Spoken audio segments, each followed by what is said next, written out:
morning. Good morning, Corey Thor. Just coming in to do my morning card of the day.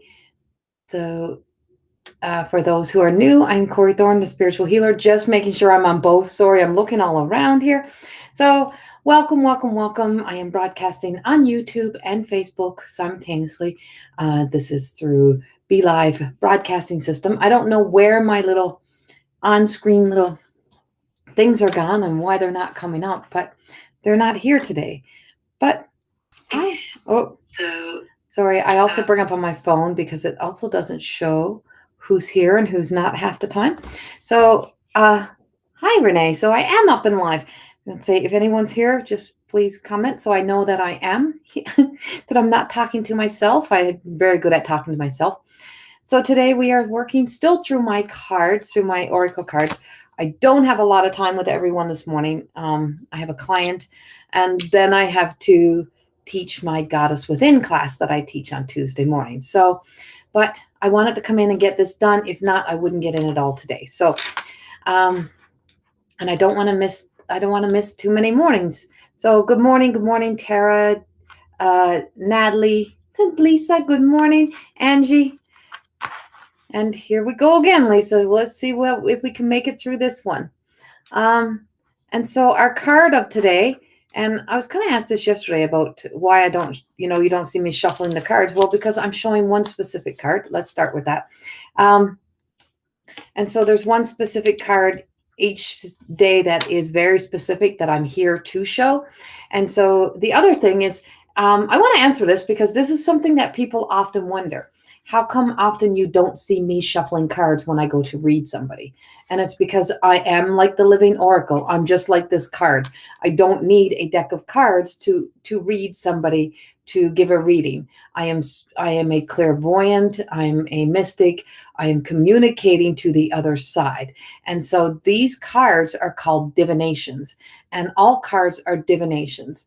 And so when you understand the power of divinations and you fully trust what you are receiving and the messages and what you're seeing, it's like these are added on bonuses for me. I love to use my cards.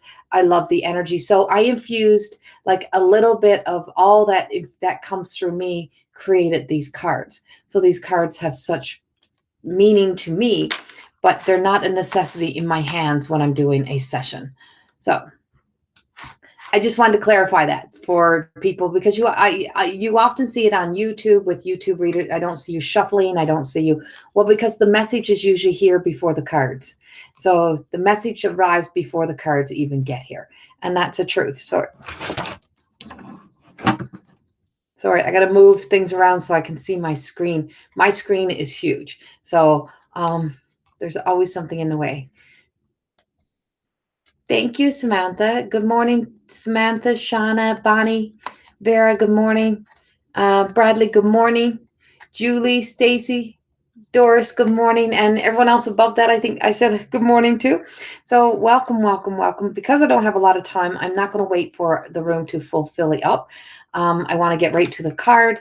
So this is my deck of Oracle cards. If you're new and you have not been following these morning classes that I do or these morning lives, that this is the Goddess Within Oracle. This is my deck of Oracle cards that will be coming out. Hopefully we will be launching pre-sales. We're hoping to be able to get a sign-up list so that you'll know first when they're coming out soon. And so this is a full deck that is created from my work through shadow work and through being able to see your beauty throughout. Even through our not so pretty moments, there's still beauty in there, right? But it's what we wear. We can paint ourselves with some horrible words when we want to. So on the back of my wall, you can see that that's the box, that's the deck, that's what they'll look like when they come out. And the card of the day that we have is the Medicine Woman. This is Marie, and she is the medicine woman. So in my goddess work and in channeling through through my past life work, is that I have been a medicine woman many lifetimes. So a lot of my work is very natural to me. I'm born into a family that has a lot of this ancient gifts that come with our ancestry. I am Mi'kmaq First Nations, and And I have, yes, I have a white dad. Some, I know people go, oh, and so there's a lot of this ancestry, but Marie is truly, she, the name Marie comes from a medicine woman from the bayous. She's from down in this real bayou parts of the United States from years and years back, kind of that whole kind of strong rooted in using roots and plants. And so you can see the bottom of Marie. You can look at, when you look at her, her bottom is roots. Her hands are root. She's rooted in her ancestry. She's rooted in knowing who she is. She's walking, she's standing in the depth of the forest, that she knows she can walk to the depth of her darkness, that she can walk into situations that people are afraid of, people are scared of working with, and that she is so confident and has such strong faith that she knows exactly who she is. And so she's not afraid. She doesn't live in fear of the boogeyman, the ghost, and all of those things. Because once you say, oh, I'm afraid, there's ghosts coming for me, there's bad coming for me. And once you live in that, you create that. We have such the power of the mind to manifest the things that cause us the fear. And so her hands are, those are healing hands. They're rooted. She knows the power of the roots. She knows the power of nature. And that Mother Nature is one of the most powerful healers that we have. And even modern day medicine even is created with some of Mother Nature's plants. And so she knows who she is. She wears her appearance. Her eyes have a glistening, but they also have that dark night of the soul look. Like you can look all the way in to know that she knows pain. You can see the green on her stomach area, her solar plexus, her sacral, where she's had to embody healing and understanding healing. And so this card, Marie, may not look like me, but she represents a lot of who I am. And a lot of when we hide, when we hide those parts of us, we become ill. We become so conditioned to the past and to other people's stories, or to the fear of being who we are, that it actually makes us ill.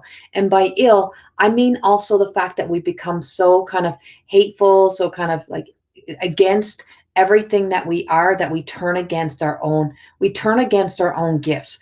We shut it down, we judge it, we become very afraid of it.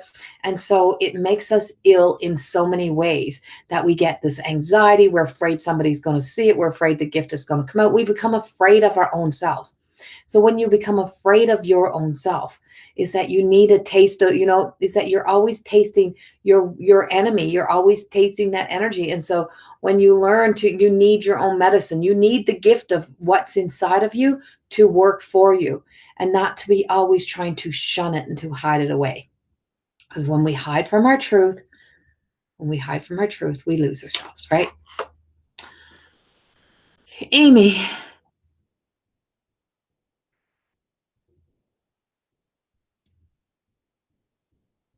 Yes, the messages are for all of us. Exactly right. Sometimes I hope you get a draw to me. But if not, yeah. Today I'm not doing any extra like readings for anybody. I'm just going to do the general. Yesterday, was it yesterday? No, yesterday I did. Sunday night I did the readings for everyone, or for choosing people. But when they call you in, it's not when I call, it's when they call you in. I fully, Amy, live in the light and trust and faith. When they tell me to speak to this person. So if you were in my lives about a month ago, I came in at night, had no idea why, and I knew the name of the woman I was looking for. And I came in, I called upon that woman. She was in the live. It was not a planned live, and the message was huge. So I fully trust that. But also remember, you can always book appointments with me. So I'm available usually the end of the month. Right now, I'm not booking near as many sessions because I don't have time. But you can always book in with me. And so there's always that option as well, or going to the school. And if you go into the school, there's lots of stuff in there as well. Samantha, same. My mom's Norwegian, my dad is indigenous, right? Yeah, so it's the same thing. My mom is sick in. Except this, I've had dreams my dad is trying to take her. He's not trying to. Samantha, let's change those words. He's not trying to take her. Nobody can take you. So he's not trying to take her. He's if she is to return home, he's here to guide her. And that's the difference. He's here to guide her, but he's also here to also help her, right? And so whatever is meant to be, you have to stay in the faith of the story. It's like your dad is here for the highest good. So the highest good of all, right? Yeah. Yes, rooted in love. And so when I first started this card, I was going to call her Rooted or Ruth or Ithia, and her name changed to Marie. She chose her name. And so once they start to choose their names, once they start to choose who they are, you start to really get rooted in the story. So whatever she represents for you today, how she shows up for you. And so 21 also really represents in the number of, like, in our age, 21 is really crucial in starting to create our own identity, wanting to step away, starting to move into, you know, not being so much of the family pack, but wanting to start your own life, have your own sense of self, moving into, and sometimes that's the best medicine we need, is to kind of have that little push to have to start to become a full-blown grown-up in our own lives. It's a turning number. And so I find 21 to be a turning number. It's a 12, it's a 1. It's a number that's like it's a beginning and it's an end number, right? So it's the beginning of a cycle and it's the end of a cycle.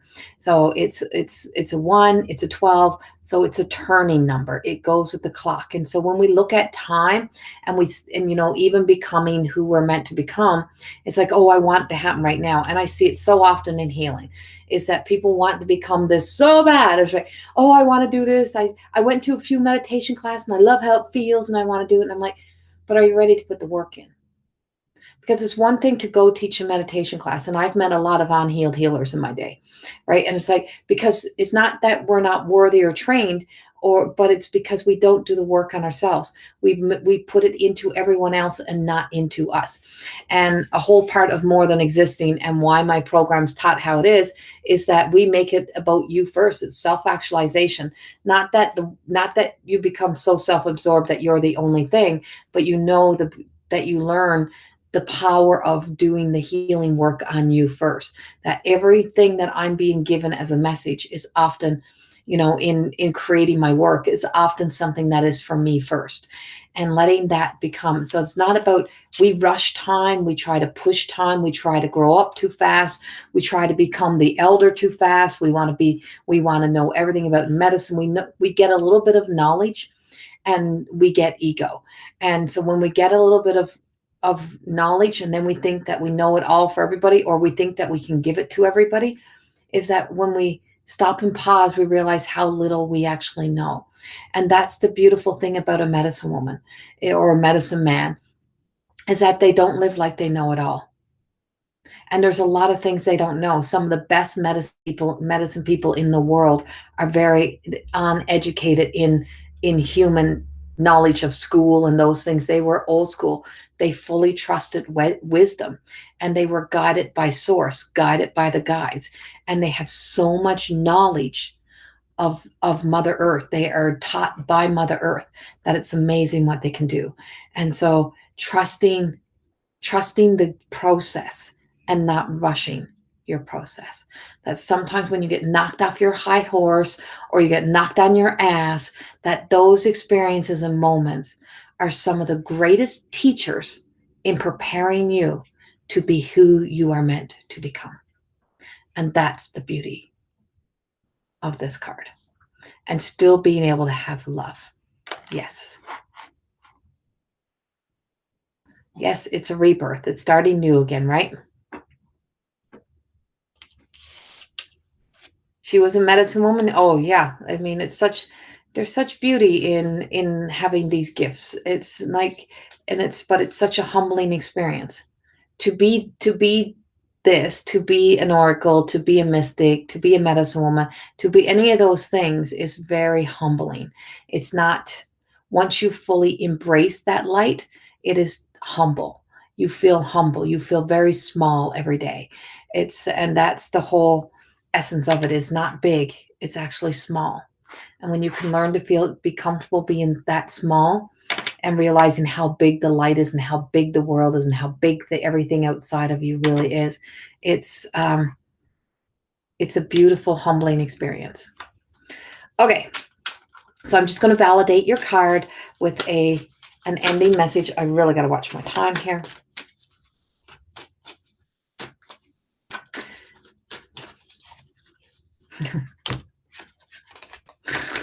This is funny. So the card that came out is the Corina card.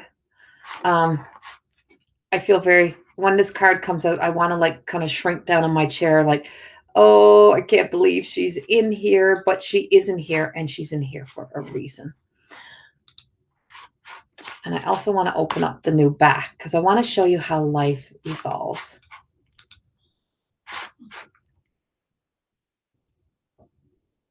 I think we have it.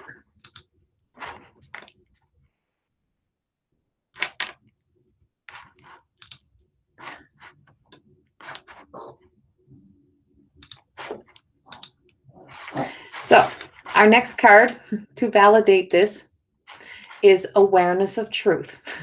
And she's next to the medicine woman, and she's card 40, and she's the awareness of truth, and it's Corina.